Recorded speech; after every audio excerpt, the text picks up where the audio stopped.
Tout est bien qui finit bien pour ce 6e championnat d'Afrique des Nations avec le sacre attendu des Lions de la classe, le Maroc. Cito question. Gideon Tazo, bonsoir. Bonsoir, Raphaël. Good evening, everybody. Ladies and gentlemen, you're welcome to the show. Tour de Chan is on, on your TV sets at the moment. And of course, it's a program where we do the analysis, we draw the lessons, and of course, we'll do the celebration after Morocco won this edition of the competition. Of course, we have respectable gentlemen on the set with us tonight to kind of debrief, look back at the tournament that has held Cameroon and Africa spellbound with a lot of action, with a lot of thrill, with a lot of goals, and of course, with a lot of suspense and drama. To my left, it's a staff of the national football team of Cameroon, Raphael. Of course, David Pagu, you're welcome. Thank you. He's the deputy national team coach for Cameroon. Raphael will give you an introduction of him better. And of course, to my right is Emmanuel Mabon Kesak. Emmanuel, you're welcome. Thank you. How do you prefer it? Mabon, Emmanuel Mabon, or Mabon Kesak? Emmanuel Mabon Kesak, Okay. the son of Mr. Kesak. OK. Shall be... Sur cette journée de clôture, avec le sacre attendu du Maroc, et une fois n'est pas coutume, nous allons ouvrir cette édition de Tour de Chan avec le biais de Joseph Clément Omba.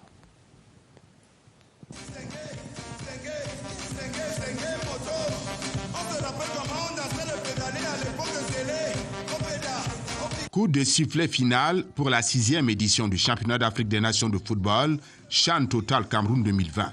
La cuvette de Mfandena aura été l'alpha et l'oméga du tournoi, abritant les cérémonies d'ouverture et de clôture de la compétition. La fête aura été belle, de bout en bout, illuminant le continent d'une admirable joute sportive, apportant du baume au cœur dans un contexte sanitaire international pesant. On aura certainement éprouvé le regret de l'élimination en demi-finale des Lions à prime. Mais c'est la loi du sport où il faut toujours un vainqueur et un vaincu. La glorieuse incertitude du sport. Cette élimination en demi-finale n'entame nullement le parcours reluisant d'une équipe camerounaise dont on ne vendait pas cher la peau avant la compétition. Les Lions à prime n'étaient pas favoris, mais grâce à leur fighting spirit, ils réussissent l'exploit de se hisser au carré d'as des 4 meilleures formations. La toute première fois que notre sélection à prime atteint ce stade de la compétition. Malgré cette élimination, le Cameroun aura remporté d'autres victoires qui sonnent comme des lauriers. La première victoire étant sans conteste le défi organisationnel. Les instances dirigeantes de la CAF le reconnaissent, le Cameroun aura marqué des buts. La cérémonie d'ouverture est un feu d'artifice culturel. Un coup d'essai devenu un coup de maître. Le pays de Roger Mila et de Samuel Eto'o se montre à la hauteur de sa réputation d'Afrique en miniature, portant sur les hauteurs du continent l'expression affinée de la diversité du riche patrimoine culturel et artistique du Cameroun. Au grand bonheur des 10 témoins oculaires, dont le Premier ministre chef du gouvernement, représentant personnel du CHIC, le Cameroun aura démontré également qu'il est une grande destination sanitaire. Le coronavirus ne fait donc pas fausse note dans cette symphonie africaine du football. Et les stades alors, leur haute qualité démontre à suffisance que désormais, le Cameroun joue dans la cour des grands. Le complexe de Japoma domine de son prestige la compétition, avec une architecture et des structures n'ayant rien à envier aux stades européens. Yaoundé Mfandena, le stade de la réunification à Douala, quasiment refondé et restructuré, s'ajoute au stade omnisport d'Nguémé à Limbé, avec une vue imprenable sur la mer, une trentaine de stades d'entraînement. Le Cameroun, c'est le Cameroun. Il a pu, en un temps record, combler son déficit dans ce domaine. Un pas de géant, apprécié de tous les observateurs avertis, en attendant Olembe, mais également le stade de Rumdiadja à Garoua et celui de Kwekon à Bafoussam. Des infrastructures aux normes internationales requises. La réussite du Chan est un bon point grangé par le Cameroun. Un test grandeur nature. Joseph-Antoine Bell, on va revenir sur cette première thématique. Bien sûr, cette cérémonie de clôture, c'est un donné à voir et à faire savoir. Dio, bonsoir. Joseph-Antoine Bell. Joseph-Antoine Bell qui va nous rejoindre. Joseph-Antoine Bell, si vous êtes avec nous, on est bien sûr lancé dans cette édition de débrief. Une fois n'est pas coutume, on ouvre bien sûr une fenêtre sur cette parade culturelle. Cette parade culturelle qui était un donné à voir et à faire savoir, on a vu avec cette parade culturelle de clôture. C'est toute la richesse du Cameroun qui s'est montrée, Jo. Oui, on dit que la culture, c'est ce qu'il vous reste lorsque vous avez tout perdu. Mais cela veut dire aussi, à l'inverse, que la culture est probablement ce qu'on aperçoit de vous quand on ne vous connaît pas. Donc, c'est très, très bien de pouvoir organiser cela pour que les gens qui ont leur image. Donc, après la CAN féminine, tous les étrangers m'avaient dit qu'ils avaient été absolument contents de ce qu'ils avaient vu, que c'était la meilleure CAN féminine jamais organisée, mais ça n'a pas empêché que des Camerounais continuent à dire le Cameroun incapable d'organiser quoi que ce soit. Cette fois encore, je crois que c'est la même chose. Tout le monde est ravi. J'avais beau répéter que je trahissais un peu la CAF en disant que la CAF croit au Cameroun, c'est pour ça qu'elle tient à venir au Cameroun, qu'elle avait apprécié ce qu'elle a vu et qu'elle était convaincue que le Cameroun allait offrir des infrastructures de très très haut niveau, mais on avait dit que Bell a changé, Bell n'est plus Bell, comme si Bell était un démolisseur. Non, je reconnais ce qui est bien fait et je n'aime pas ce qui est mal fait. Donc le Cameroun a réussi quelque chose qui lui ressemble et ça c'est tant mieux, ça fait plaisir, ça rend fier. Well, Bell Joseph Antoine, thank you very much for that answer. But I have a little question for you. Well, now, it's true Cameroon has organized the CHAN, and everybody seems to be saying it's wonderful. Now, does this already set in motion good perspectives for the AFCON that is coming up next year, according to you? Yes, good perspective, but I will remind you something. In football, we say the most important game is the one to come. That is, for us, COMIPCAN, that committee of preparation, the most important is what is to come. So we don't have to stop. We have to go ahead and then and keep working hard so that we'll and even go higher. Joseph-Antoine Bell, merci, restez avec nous. Vous êtes avec nous tout au long de cette édition. Nous sommes engagés comme ça pour 60 minutes. Des débriefs, bien sûr, de ce 6e championnat d'Afrique des Nations. On jettera, bien sûr, un clin d'œil. Que dis-je? On ouvrira une très grande balise sur les Lions indomptables A'. Il est avec nous, l'ami David Pagou. Il sera tout à l'heure devant le feu nourri des réactions de Emmanuel Babouanké-Sak et de la belle Dorette Elanga. Mais vous le savez, le stade est en fil rouge avec le sacre du Maroc. Deuxième sacre, le Maroc qui conserve sa couronne. Et on nous fait signe que Armand Ambassa, au niveau de la zone mixte, est en ligne. Monsieur, bonsoir.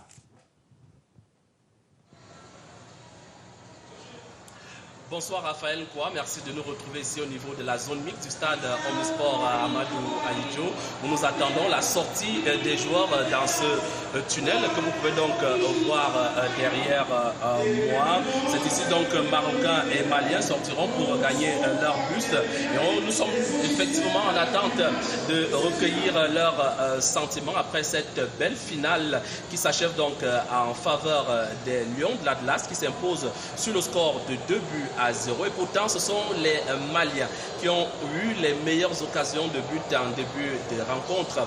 Mais malheureusement, Isiaka Samake et ses coéquipiers n'ont pas pu mettre ou alors n'ont pas pu concrétiser ces multiples occasions en mettant les ballons au fond des filets. Les Marocains, quant à eux, forts de leur expérience, ont pu mettre à profit les corners qui se sont donc déroulés tout au long de cette rencontre. 2 exactement. Bouftini à la 68e minute inscrit le premier but marocain avant Ayoub El Kabi à la 78e minute. Et voilà donc le Maroc qui conserve son trophée glané en 2018 à la maison, alors que ces Marocains-là ont démarré la compétition au petit trot et les voilà donc sur le toit du continent. Côté malien, c'est sans doute la déception, étant donné que c'est aussi une deuxième finale perdue après celle de 2016. Souvenez-vous, face à la République démocratique du Congo. Voici donc les Aigles du Mali qui échouent devant les Lions de l'Atlas. Nous attendons donc Raphaël Nkwa de recueillir les sentiments des uns et des autres. Et comme vous pouvez déjà l'imaginer, du côté des Lions de l'Atlas, c'est sans doute la satisfaction, c'est le sentiment de joie qui anime les joueurs. Et du côté des Aigles du Mali, la déception, parce qu'échouer tout près du but comme ça, il faut avoir le moral. De toutes les façons, on vous reviendra tout à l'heure pour la suite de cette émission de Chan et vous aurez donc toutes les informations. En direct du stade Omnisport de Yaoundé, au niveau de la main courante, Armand Ambassa. Merci Armand. On vous retrouve très vite pour les premières impressions d'acteurs, les impressions d'après-match. Mais tout d'abord, avant de retourner au stade Omnisport où Bennen Bouma et Elvaris Enga sont déjà positionnés, juste un mot du coach David Pagou. Coach, vous êtes avec nous, on parlait d'un sacre attendu. C'est le triomphe d'une équipe qui a su dominer son sujet tout au long d'une compétition. C'est vrai qu'elle avait commencé poussivement après 2 matchs un peu poussifs. Elle était définitivement lancée au 3e match. Cette équipe du Maroc, elle était inarrêtable. Hein? Bien sûr, bien évidemment. C'était l'équipe la plus complète du tournoi, la plus équilibrée, la mieux organisée sur le plan tactique. Et voilà. Donc la victoire ne me surprend pas parce que j'ai subi en direct les affres de cette équipe qui nous a malmenés. Même si ils ont marqué leur but sur des erreurs individuelles de nos enfants. Donc voilà, c'était l'équipe la mieux organisée, la mieux structurée et sur tous les plans. Et puis c'est des compétiteurs. C'est une équipe vicieuse qui a outrepassé même le règlement de la CAF pour remporter cela. Parce qu'à Limbé, il était question qu'ils viennent habiter Limbé. Ils ne sont pas venus. Ils ont quitté Douala pour jouer le match et rentrer. Et ici, une fois arrivés à Yaoundé, ils n'ont pas logé dans l'hôtel qui était réquisitionné pour eux. Donc c'est des compétiteurs. C'est des compétiteurs, ils ont su déjouer tous les plans. Et voilà, je crois que c'est un sacre mérité. C'est aussi ça le football, la compétition. Il faut être vicieux, il faut être malin, il faut réunir tous ces atouts-là pour prétendre remporter ce tournoi-là. Okay, we're going to go over to the stadium. You were talking about the Moroccan team, some kind of eulogy on the Moroccan side that has just won their 2nd title, that is the Sid Africa Nations Championship. Benin, of course, Evariste Yenga at the stadium, they just commented the final, please. Gentlemen, you're welcome to the show. And how are the Moroccans celebrating their victory?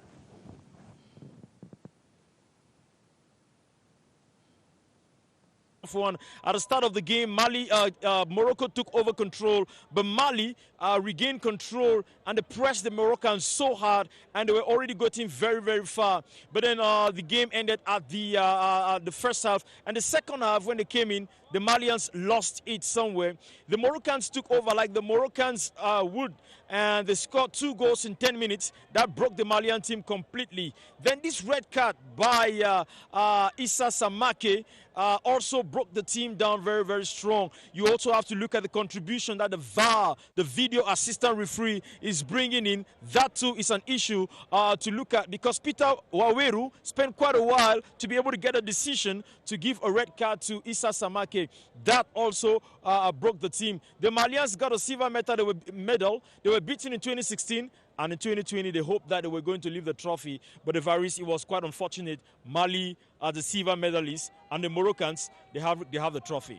Et le Mali, pour la 2e fois consécutive, pour la 2e fois après celle de 2016, termine donc à la 2e place du podium. Ce n'était pas du tout une bonne nouvelle pour le sélectionneur de cette équipe, encore moins pour les joueurs. Vous les avez vus très abattus avec ce match qui a complètement basculé vers la fin. Le Mali, 2e.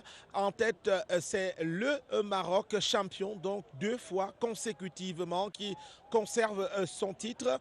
Et puis le Maroc qui a pratiquement tout raflé sur le podium. Non seulement il y a le trophée de champion de l'édition 2020.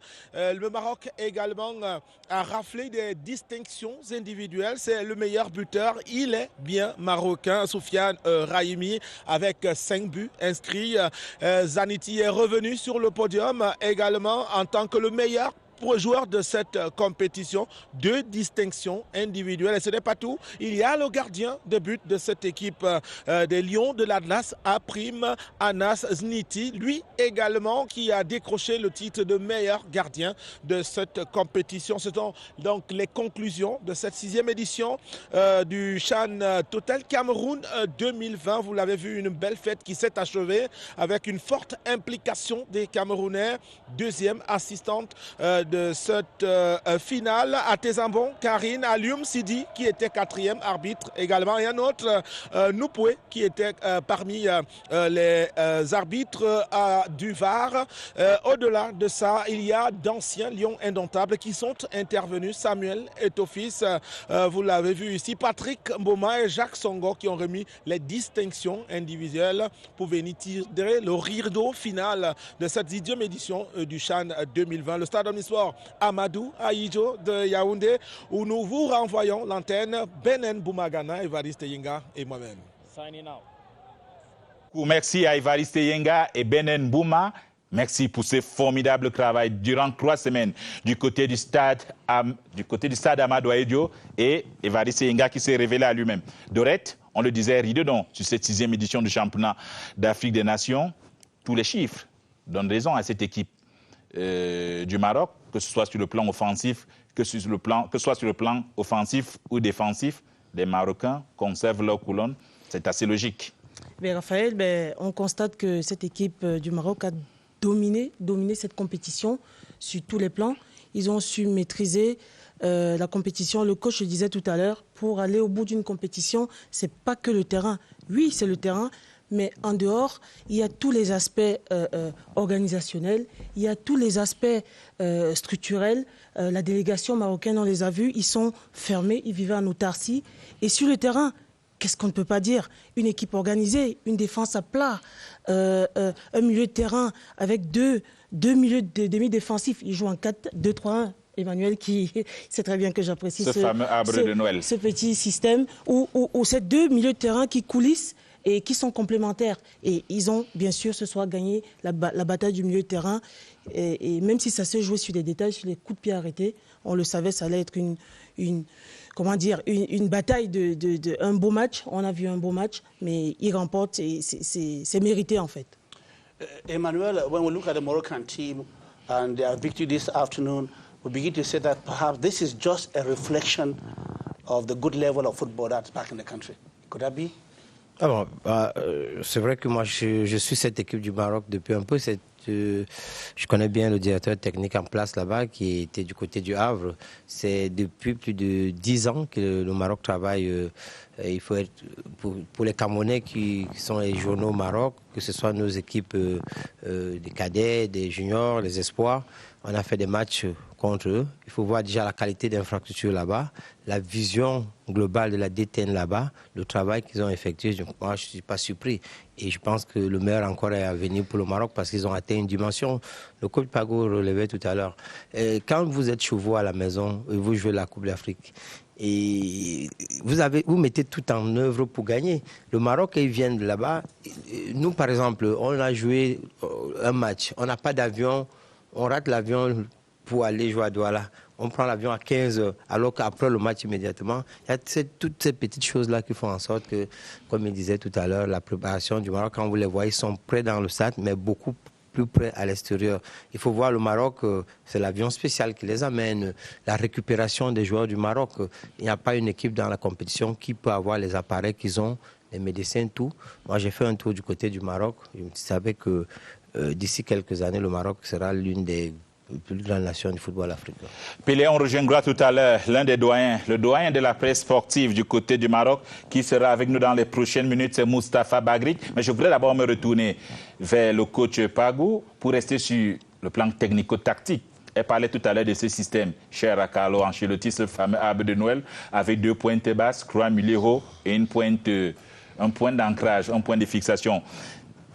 Asymétrique, ce système est modulable, mais on le voit, le Maroc avec à cœur de contrôler le jeu, de mettre cette densité et quelquefois d'avoir ce bloc médian dans la récupération. Est-ce que cette adaptation dans ces différents schémas tactiques, dans ce yo-yo qui était défaillant peut-être du côté du Cameroun, on en reparlera dans une 20 minutes, est-ce que finalement cette adaptation n'a pas permis au Maroc de pouvoir maîtriser les débats? Non, je vous ai dit tantôt que c'est des compétiteurs. Ils ont maîtrisé toute la tactique du football. Parce que sur le plan défensif, quand vous les voyez défendre, ils sont bien organisés.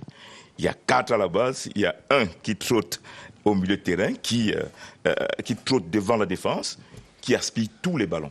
Et c'est de lui que partent tous les ballons. Vous allez voir l'équipe marocaine partir toujours balle au pied. Donc les relances se font à partir du gardien de but, qui est un pion, un point d'ancrage essentiel pour l'équipe marocaine. Et au milieu de terrain, vous avez des gars qui vont très vite vers l'avant quand ils veulent se projeter. Et ils savent le tempo du match, et c'est eux qui vous l'imposent. Quand ils veulent vous faire jouer vite, ils vous font jouer vite. Quand ils vous font ralentir le match, ils vous font ralentir le jeu.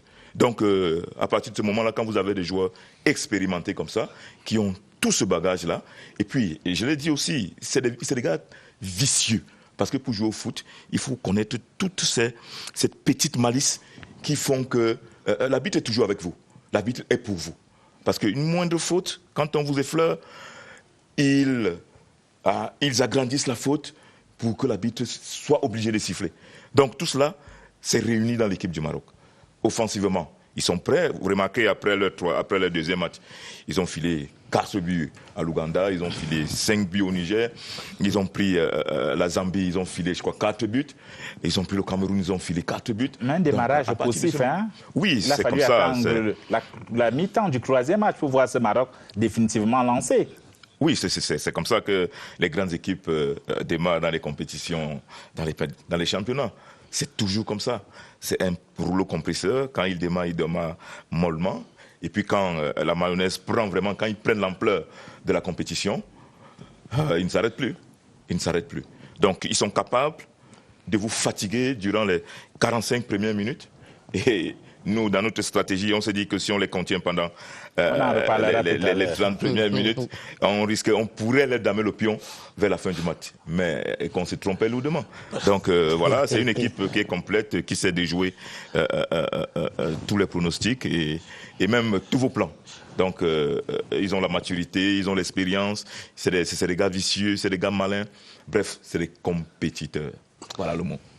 Can we, Coach, perhaps give credit to the Moroccan coach, Hossein Amouta, for this? Because, as you said, the feeling was that Morocco scores most of their goals within the first 30 minutes.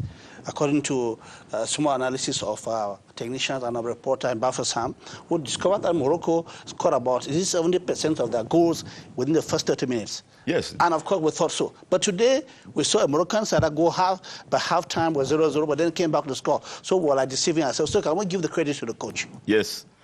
Yes, because they begin the match with very speed to score goal. Mm-hmm. If you look their game, the first game, the second game, and the third game, is in that way they begin their match. Mm-hmm. So when the opponent defend well, quand vous regardez l'équipe malienne par exemple aujourd'hui, l'équipe malienne a pratiqué la défense permanente pendant toutes les 45 premières minutes. Il y avait toujours au moins 3 défenseurs maliens qui étaient à la base en attente. Et ça a déjoué malgré toutes les vérités. La fameuse notion d'équilibre. Hein? Voilà, la notion d'équilibre dont on parle, dont affectionne Raphaël. Donc voilà, à partir de ce moment, quand vous les contenez bien, ils sont bloqués. Coach Pabou. Ils sont bloqués. Donc après, en deuxième mi-temps, quand ils viennent, comme j'ai dit, c'est des compétiteurs. Ouais, c'est des compétiteurs. Coach, permettez qu'on accélère parce que nous sommes pris par des contraintes de temps. La seconde balise, toute chose nous attend. Elle va concerner bien sûr les Lions indomptables A'. On a énormément de questions à vous poser parce qu'il y a des pommes de discorde sur vos dispositions technico-tactiques, sur ce yo-yo qui était quelquefois inopérant. Mais permettez qu'on prenne la rue de Bafoussam pour avoir Wilfried Koto, Grèce comme ça à chaud. Un premier bilan de cette 6e édition du championnat d'Afrique des Nations. C'est un bilan graissé juste avant cette finale. Le bilan complet en chiffres, Wilfried Koto.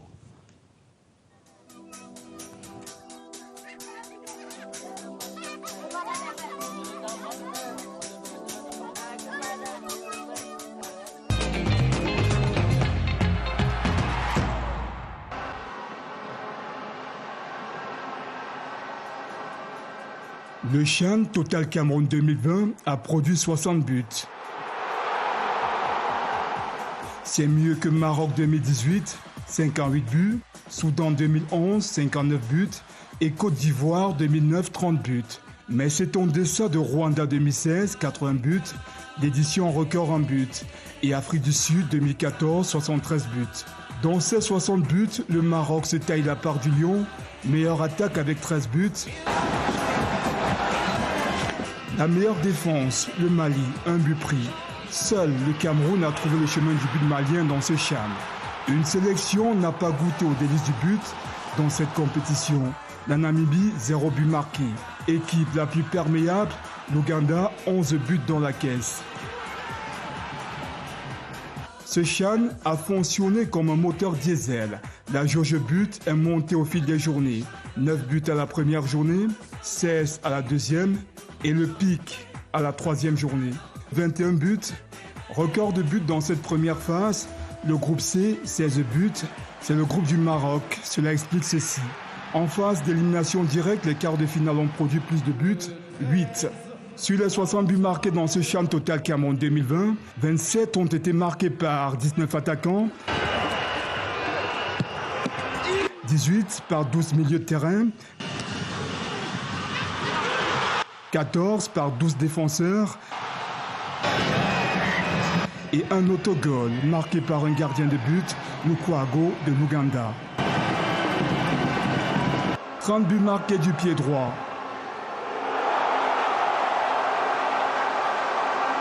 18 buts marqués du pied gauche.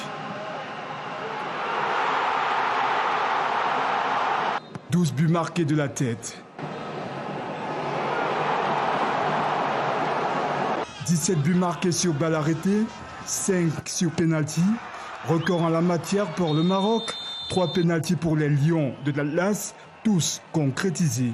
Meilleur buteur de ce point de vue, Ayoub El Kaabi, 2 pénaltys marqués. 7 buts marqués sur coup franc. 5 buts marqués sur corner.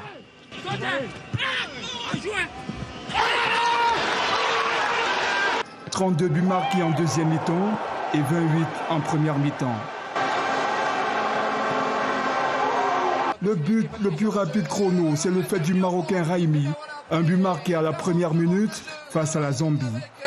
Raimi qui déjà prend les commandes dans ce quart de finale. Le but le plus tardif chrono, celui du Congolais de la RDC Massassi, qui égalise à la 94e minute face à la Libye.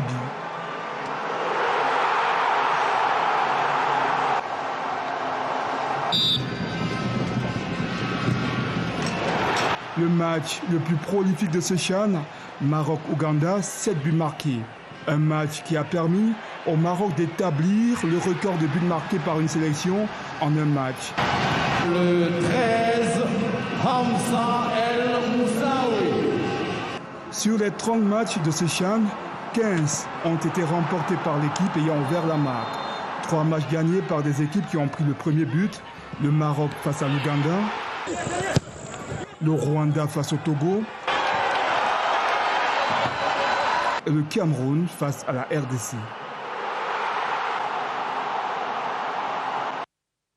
Thank you very much, Wilfred Couture from Bafoussam, in fact, for your unfettered presence and, of course, impact on Tour de CHAN every day. In fact, we want to send special thanks and greetings to your station manager, Raymond Joya, and, of course, your videotape editor. Not forgetting your experts over there, Coach Achille Biakan, and, of course, Olivier Nankam. Merci à Wilfried Couture pour tout ce travail en cycle. Mesdames, on va peut-être partir du côté de Douala, mais avant de retrouver Joe Dorette, je vous fais un clin d'œil, on va rester sur ce débat technico-tactique.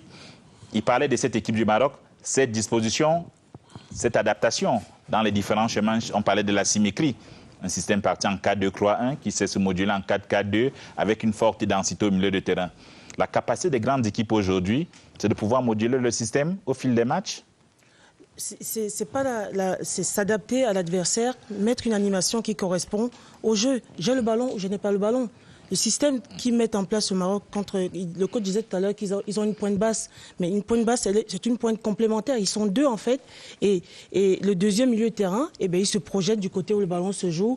Mais toujours est-il que le ballon passe par ce milieu de terrain.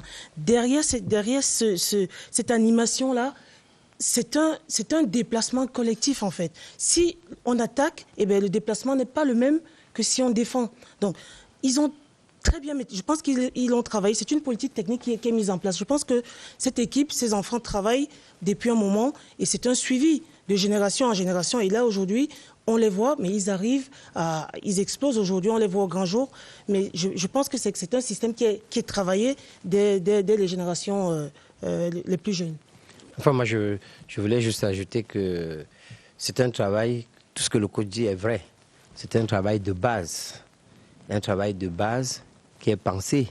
C'est un travail, on n'improvise pas tout cela. C'est à la base qu'on apprend tout ça.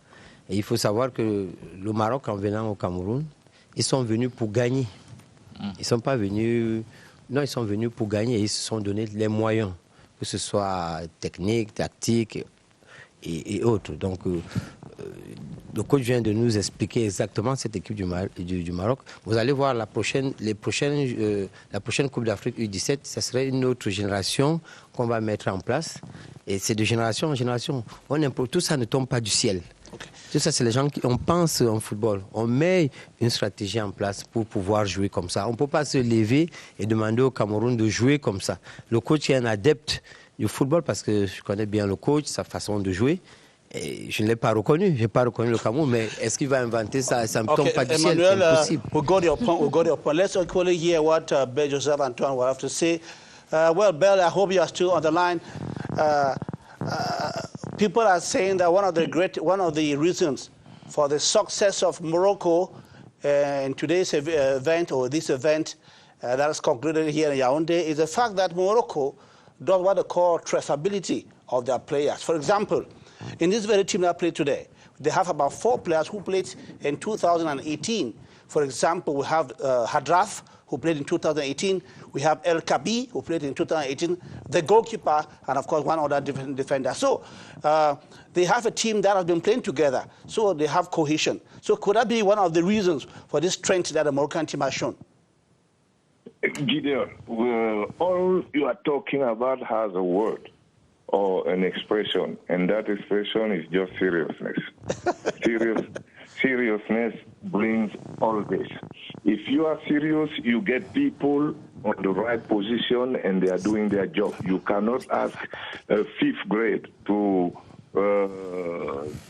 know what the 3rd grade will know. So what you say, traceability. Yes, we've got players playing when they are 18, but who is working with them and how is he working?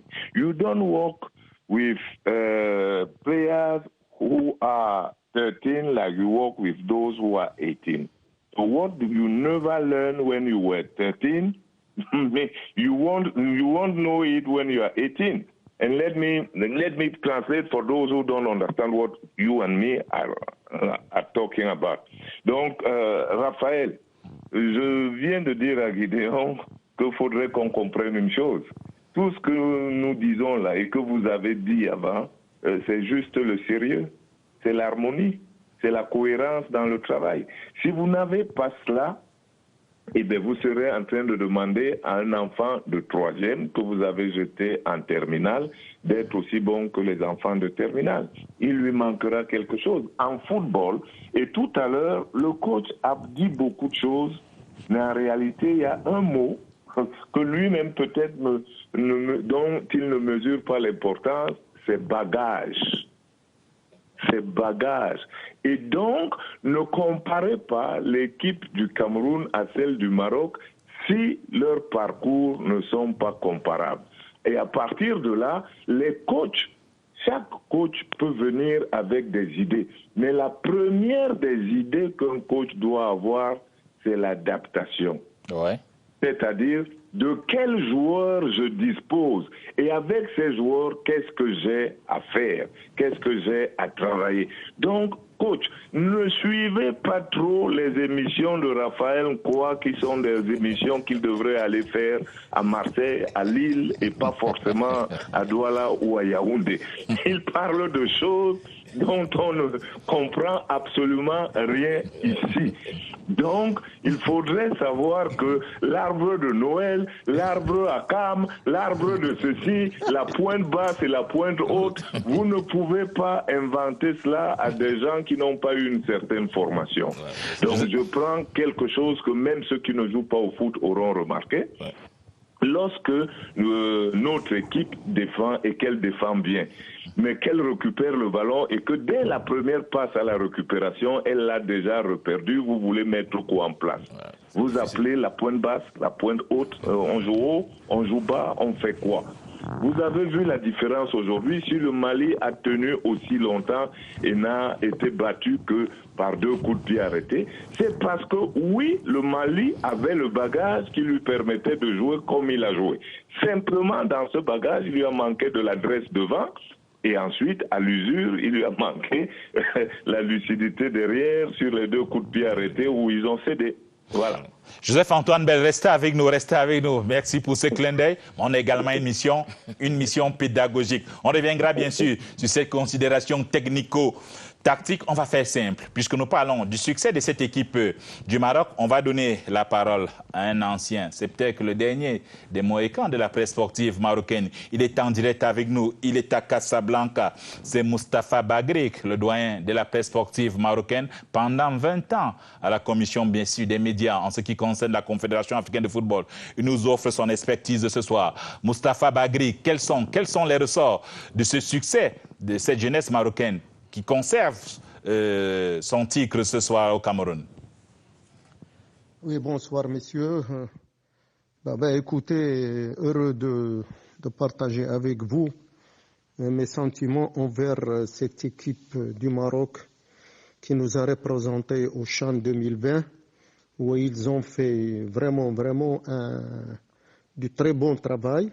De ce parcours victorieux, c'est pas arrivé comme ça, mais c'est le travail de longue haleine, c'est le travail de plusieurs années. C'est un boulot gigantesque, c'est pas donné, mais finalement, on a commencé à récolter un petit peu. C'est pas tout à fait la grande récolte, mais on est en train de moissonner les premiers fruits de ce travail de M. Fawzi El-Qcha et de sa fédération, qui s'est très bien entourée avec des cadres, avec des très bons gestionnaires, et puis surtout qu'ils travaillent d'une manière collégiale. Il y a des décisions qui sont prises avec l'unanimité des membres fédéraux et des membres de sa fédération, avec beaucoup de consultations. La presse marocaine également essaye de bien conserver de ce côté-là, surtout au niveau du football. Écoutez, tout le monde pour l'instant est content, tout en attendant quand même des jours et plutôt des résultats mieux que ce qu'on avait récolté jusqu'à présent. Merci Moustapha Bagrik, restez avec nous, on devrait pouvoir vous retrouver en seconde partie d'édition. On a hâte de basculer dans cette seconde balise qui nous attend. Je regarde le coach David Pagou, il est impatient d'en découvrir. On a dit tellement de choses sur ce plateau, sur ce système inopérant avec les Lions indomptables A'. Il sera face, bien sûr, à Emmanuel Babouin Kessac, à Dorette et Joseph-Antoine Bell. Peut-être le temps de faire un détour du côté de Paris pour planter le décor avec la chronique du CHAN qui signe Gérard Greffis.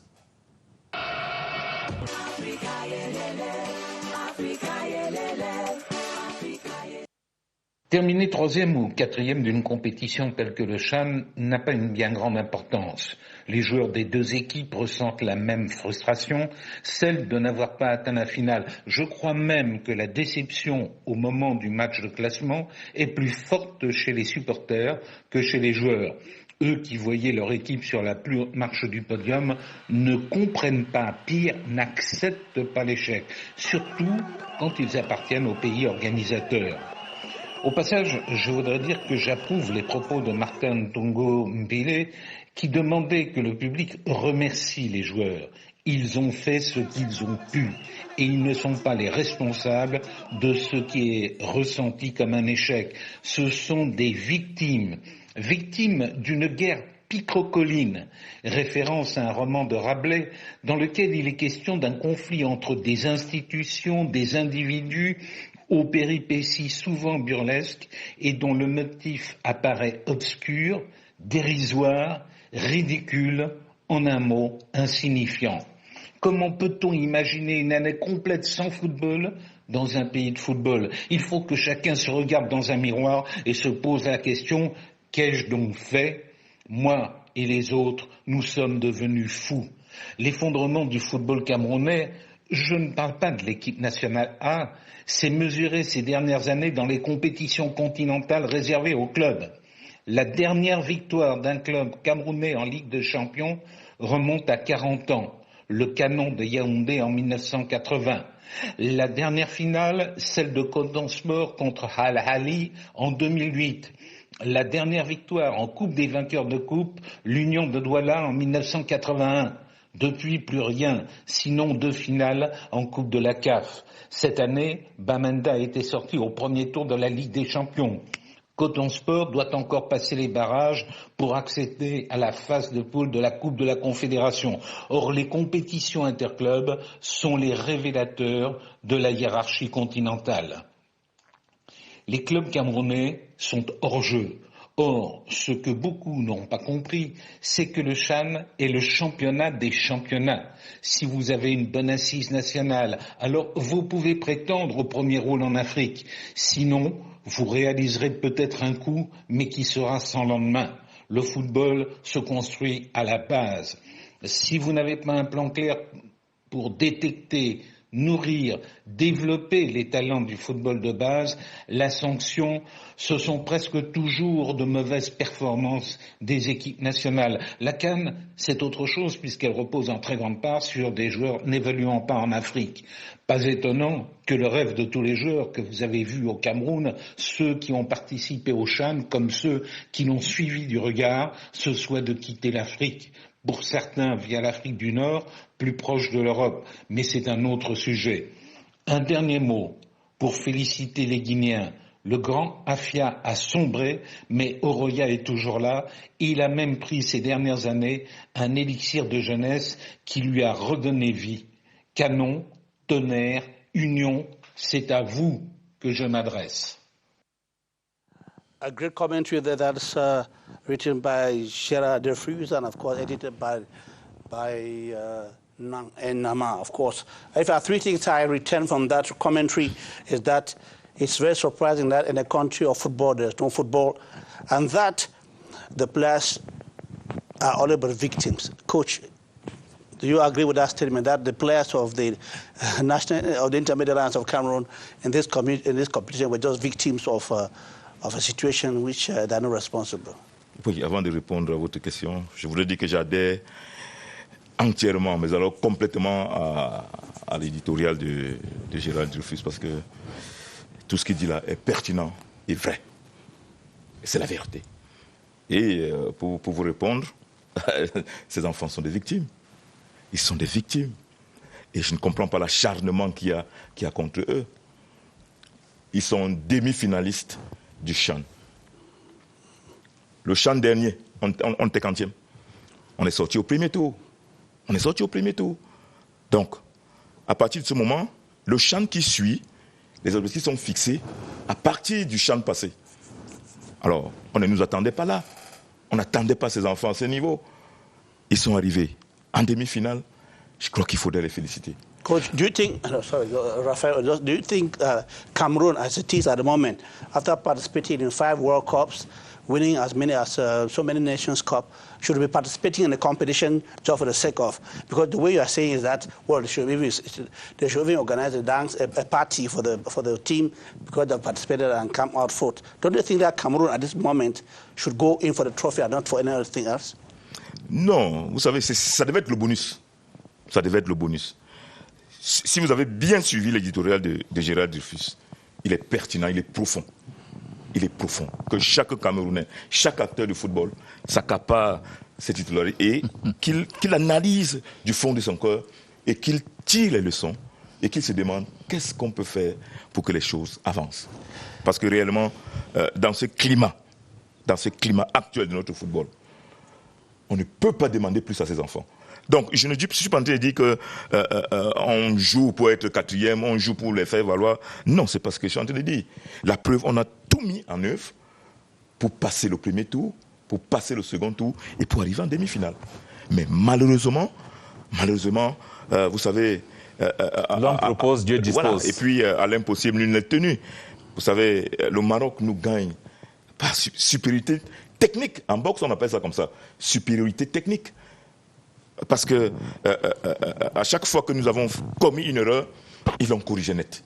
Mais chaque fois qu'eux, ils corrigeaient les erreurs, eux, ils faisaient des erreurs, bon, il y avait une passe de trop, il y avait un contrôle de trop, il y avait un contrôle manqué. Donc, c'est ça le football, c'est les détails. C'est les détails. David, nous rentrons de plein pied dans la balise. Il y a plusieurs pommes de discorde qui nous opposent, bien sûr, s'agissant de la gestion de cette équipe.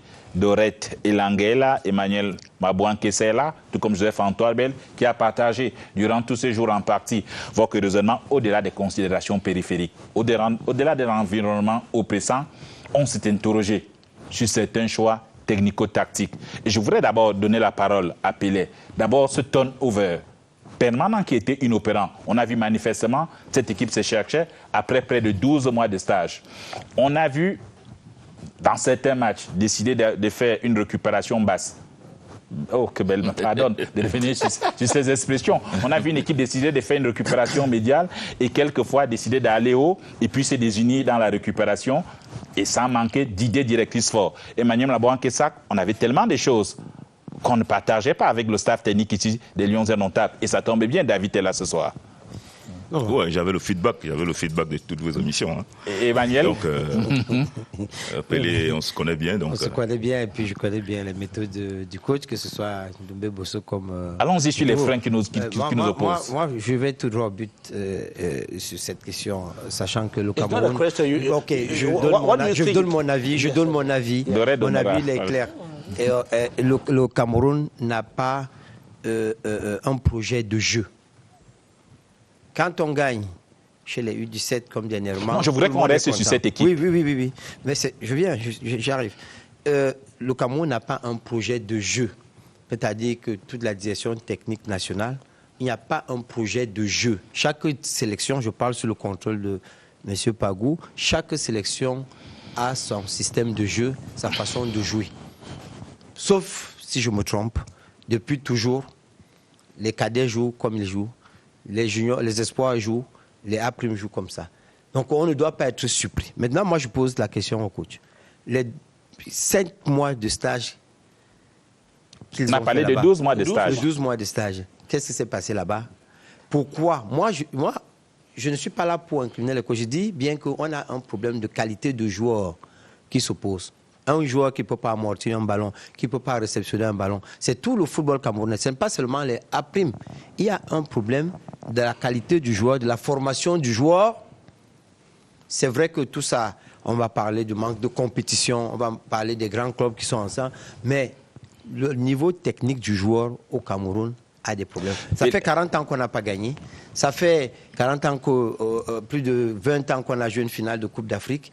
Pelé. Je vais revenir sur Pelé, moi je voudrais peut-être qu'on aille droit au but pour reprendre la devise de l'Olympique de Marseille. Nous avons la chance d'avoir le coach David Pagou. On a dit des choses sur ce plateau. Il faut qu'on aille droit au but. On a eu des divergences de fond. S'agissant de l'organisation technico-tactique, nous n'étions pas d'accord sur le turnover permanent qui s'est avéré inopérant. Nous n'étions pas d'accord sur les zones de récupération qui étaient tantôt basses, qui étaient tantôt médianes et qui, quelquefois, ont été hautes. Je voudrais peut-être que Dorette prenne la parole et qu'on engage ce face-à-face, les yeux dans les yeux. Oui, Raphaël, j'aimerais revenir sur les propos du coach tout à l'heure.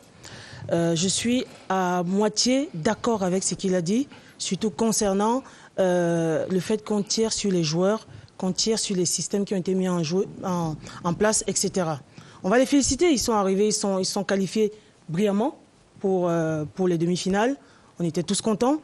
Mais comme Raphaël est en train de dire, coach, on a vu ces choix, ce turnover. Un défenseur, par exemple, sur un des matchs, on a fait le choix d'aller chercher les Marocains. Et pourquoi, coach ? À ce moment du match là où on sent que j'étais très contente, je l'ai dit ici sur ce plateau.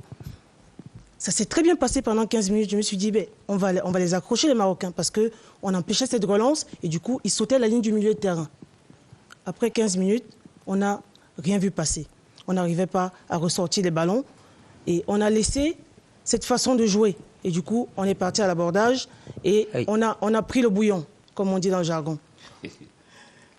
Pourquoi ne pas revenir redescendre peut-être le bus, redescendre à une récupération plus basse pour pouvoir avoir moins de lignes. Comment on prend le but? Le premier but? Oui. Sur un coup franc. Le coup franc. Comment on le prend? Sur un coup franc, pas justifié déjà, ouais. à droite.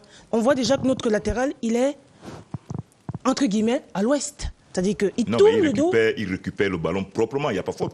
Il n'y a pas faute, on est d'accord, il n'y a Voilà. pas faute, on est d'accord. Mais ça, c'est un détail. On doit être prêt à tout moment. Comment on prend le but? Mais sur un coup franc. C'est-à-dire que le gardien se trompe. Je que c'est une erreur individuelle. Ok.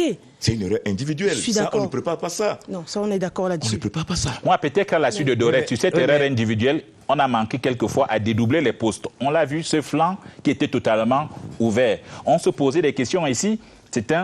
Ça semblait que le jeu avait pensé beaucoup plus sur ce flanc qui était ouvert. On se posait des questions. Pourquoi nous ne dédoublons pas? Pourquoi nous ne faisons pas redescendre le bloc et pencher le jeu de ce côté pour se recentrer pratiquement dans l'axe? On l'apprend dans les écoles de football, se recentrer dans l'axe. Et là, nous étions... Non, vous savez, Raphaël, ce match-là, pour nous, on l'a considéré comme un non-match. On l'a considéré comme un non-match parce que non seulement on n'a pas reconnu nos enfants, nos joueurs, parce que les consignes qui ont été données, Dorette l'a dit, pendant 15 minutes, tout allait bien, jusqu'au moment où cette erreur individuelle de Chikwedo arrive. Et puis, quand vous remarquez bien, même sur les ballons arrêtés, Oukine qui tape généralement bien les ballons, donc ce deuxième but, ça part de ce coup franc qui n'arrive pas à lever. Voilà une autre erreur individuelle. Donc tout le monde est déporté vers l'avant, et il manque ce coup franc, et le Maroc mène bien cette attaque rapide contre nous. On est déséquilibré complètement. Il joue bien le coup. À qui la faute pour le déséquilibre? Non, mais le Maroc a bien joué. C'est des tactiques mises en place. Non, ça c'est des choses qu'on ne peut pas On a vu tout à l'heure 3 défenseurs rester à plat du côté du Mali. Oui, je vous dis qu'on a coup franc. On a coup franc. On a le ballon. Alors, les latéraux sont déportés vers l'avant. On est mené 1-0. On veut égaliser. On est mené 1-0. Donc, naturellement, parce qu'à un moment donné, il y a les consignes. Et puis, il y a le ressenti des joueurs. Sur le terrain, à un moment donné, chacun Pelé, tu as été footballeur. Oui. Tu sais qu'à un moment donné, parfois on respecte les consignes parce qu'on veut marquer, on se déporte vers l'avant. Donc, les joueurs manquant cette maturité, cette compétitivité, cet esprit de la compétition, ils se sont emportés. Et quand vous voyez comment le Maroc marque le deuxième but, c'est tellement facile. N'en parlons plus du troisième but. Le ballon est pour nous, c'est notre coup franc, c'est dans notre camp.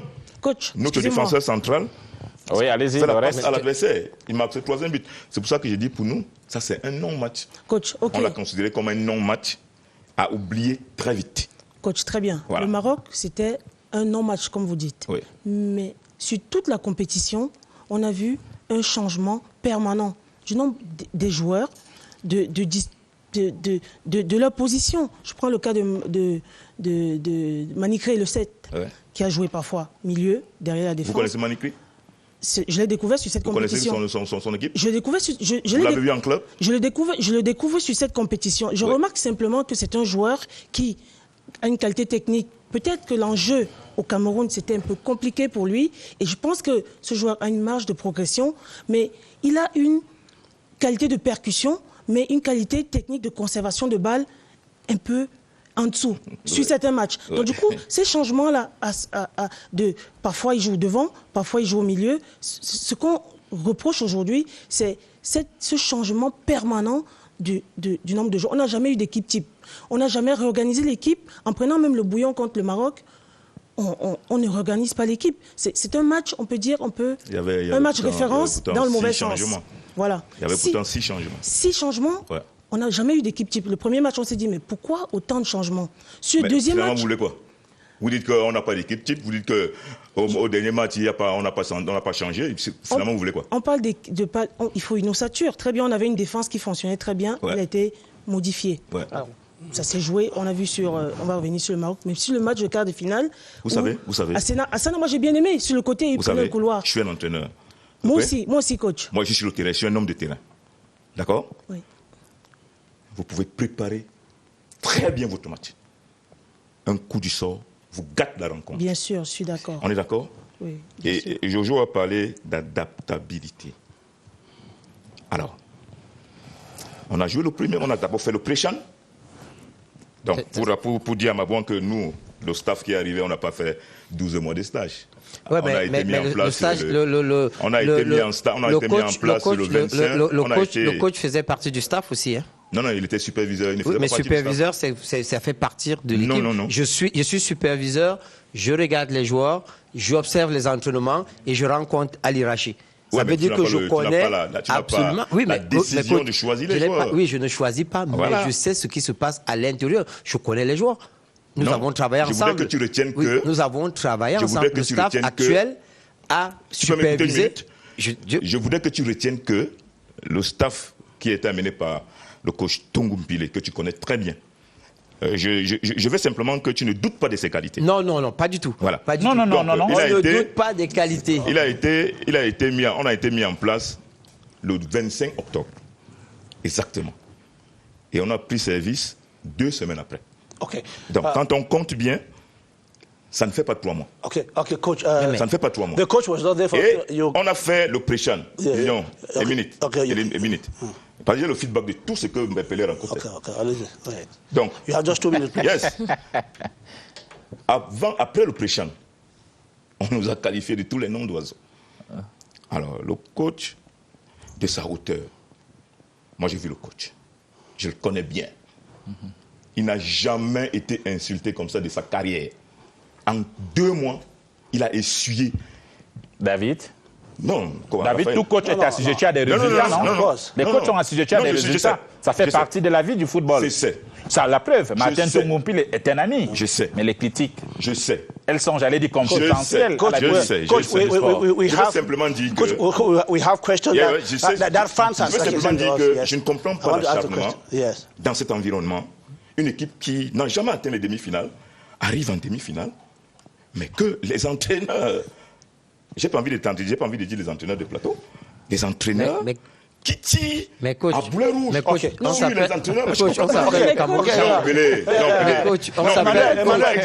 s'appelle au Cameroun. Et on joue à la maison. Non. Oui, on joue à la maison. On joue à la maison. C'est toi qui as parlé de la qualité des joueurs. Tu as parlé de la qualité des joueurs. On n'a pas de joueurs. Voilà. Je ne suis pas... Tu as bien suivi Jojo. Oui, moi j'ai bien suivi. Oui, on a un problème de qualité de joueurs. On a un problème de qualité de joueurs, oui ou non? David, on a un problème de qualité de joueurs, oui ou non? David, on fait avec ce qu'on a. C'est pour ça que nous sommes. On va prendre la direction de Douala. On va prendre la direction de Douala.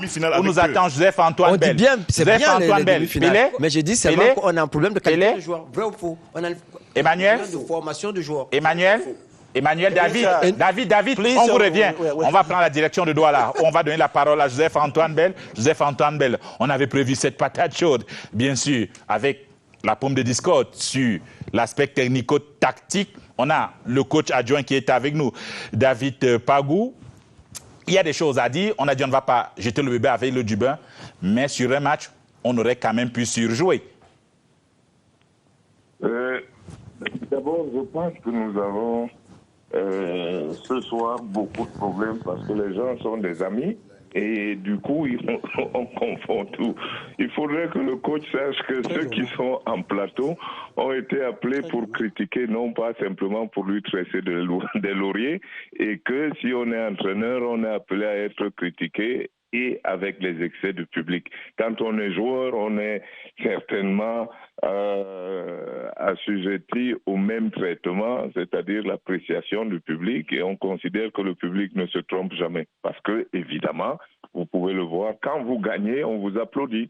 Donc, quand vous perdez, supportez qu'on ne vous applaudisse pas et que votre ami d'hier, sur le plateau, vous adresse des critiques. Maintenant, moi, ce que j'aimerais comprendre dans tout ce qui s'est passé, sur un match, évidemment, tout peut arriver. Et puis, surtout, Raphaël et Gideon, nous nous sommes dit que nous mettons de côté tout l'environnement pour pouvoir juger seulement maintenant l'aspect technico-tactique.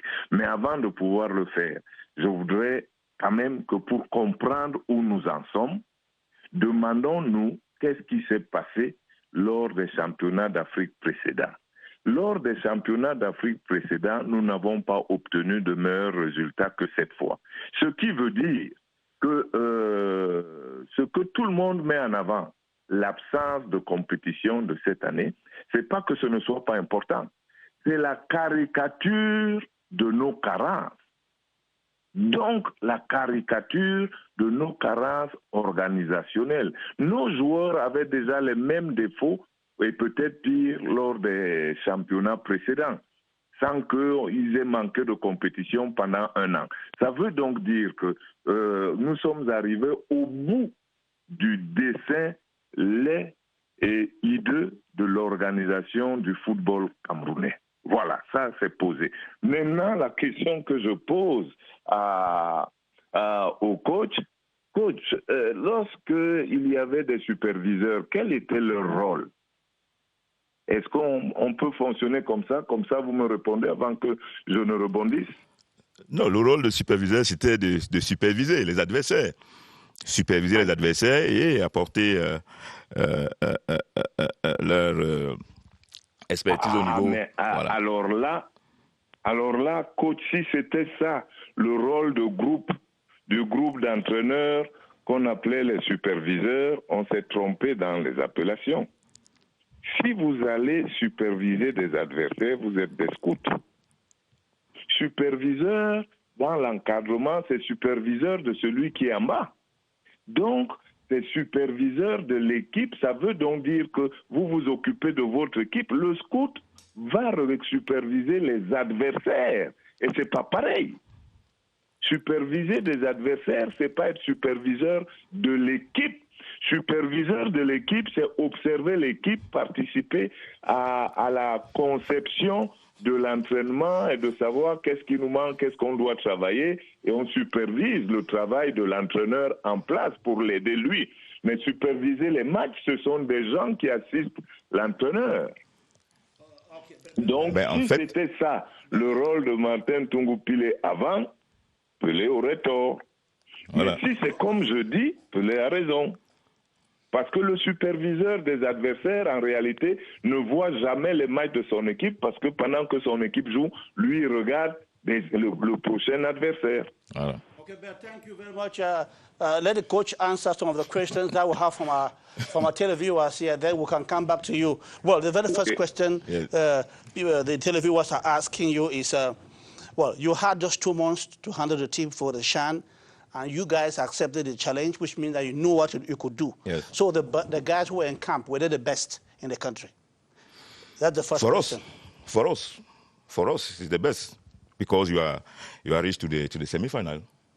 No, the semi-final is not a trophy. Yes, but Gerard Defus said that performance. It's the best performance for the AFPRIM.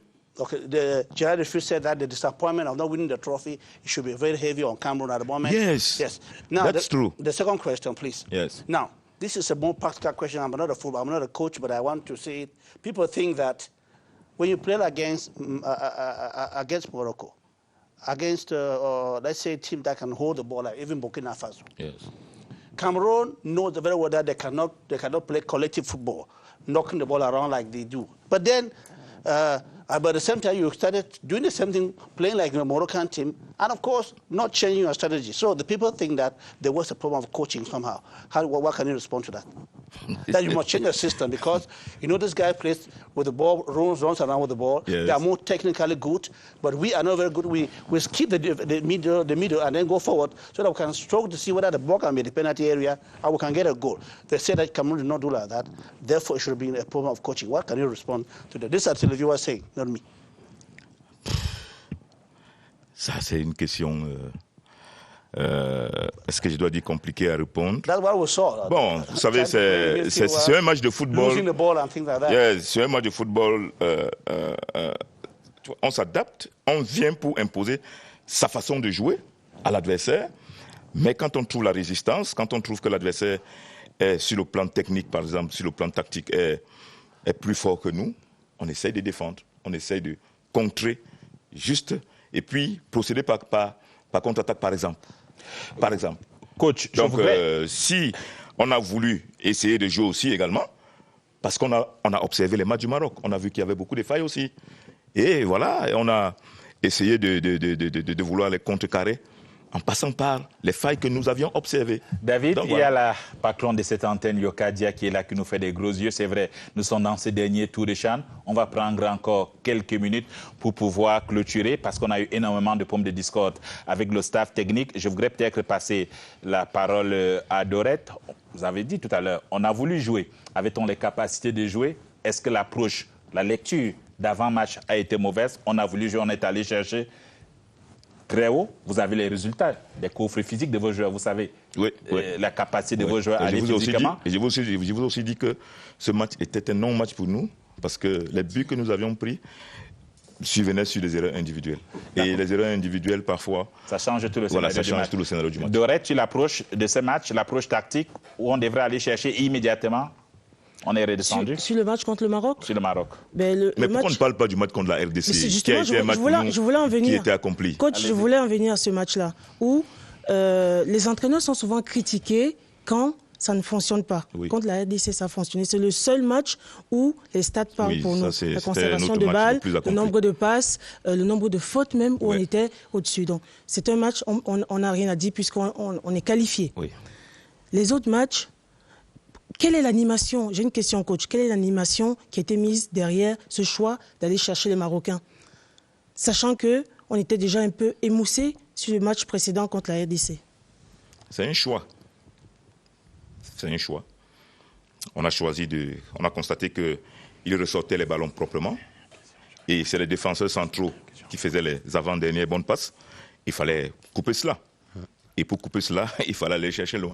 Il fallait couper ces ballons-là, les amener à dégager. Les 15 premières minutes, vous avez dit, ça a marché. Oui, ça a marché pendant 15 minutes. Mais après, vous voyez, c'est pour ça que je vous ai dit que c'est un non-match pour nous. C'est un non-match, donc il n'y a pas de leçon à tirer dans ce match-là. Nous, on l'a dit en réunion après le match, qu'il faut oublier ce match, sur tous les plans. Sur le plan psychologique, sur le plan technique, sur le plan tactique. C'était un match à oublier. Et puis, je voulais aussi relever un aspect qui, moi, particulièrement, m'a semblé important. Vous savez, après notre qualification contre la RDC, les gars étaient adulés, même ici à Yaoundé. Donc, les gars se sont subitement vus en star. Et c'est tout le monde qui voulait se filmer avec eux. Et je pense pour moi qu'ils n'ont pas suggéré cette phase-là. Et coach, excusez-moi de vous couper. Est-ce qu'il n'y a pas un accompagnement sur le plan mental? Parce que là, aujourd'hui, on est qualifié, on connaît le Cameroun. On joue à la maison. On se qualifie pour les demi-finales. Les gars deviennent des stars.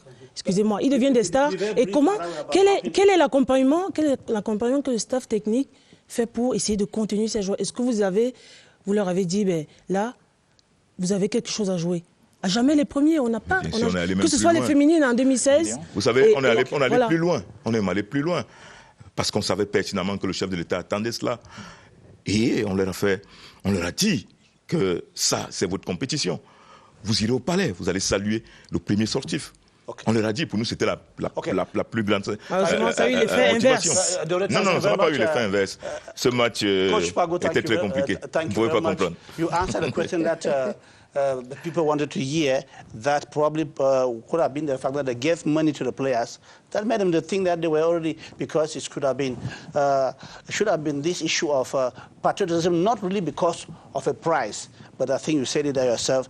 You realized that because the players thought that they were already big, and so they lost concentration. So, Raphaël, we have so much to talk about, but then we have to wrap up the show. Nous sommes tenus par des contraintes d'État. Les bonnes choses arrivent toujours à la fin de façon un peu précoce. Dernier tour de CHAN, je voudrais remercier toutes les équipes de production qui nous ont accompagnés tout au long de ces 3 semaines. Un merci particulier à Yokadia Bangui. Un merci spécial également à Christian Enama, au Forum Moulin, véritable cheville ouvrière de ce tour de CHAN. Un clin d'œil à ma patronne MSK Madeleine Sopikoto pour le suivi et le concret éditorial et toute la confiance durant toutes ces 3 semaines. Le sport ne s'arrête pas sur Active Sport. Les compétitions domestiques vont reprendre très vite. Il y a également la Premier League, le football de Sa Majesté sur Active Sport. Le sport ne s'arrête pas. Bonsoir et au plaisir.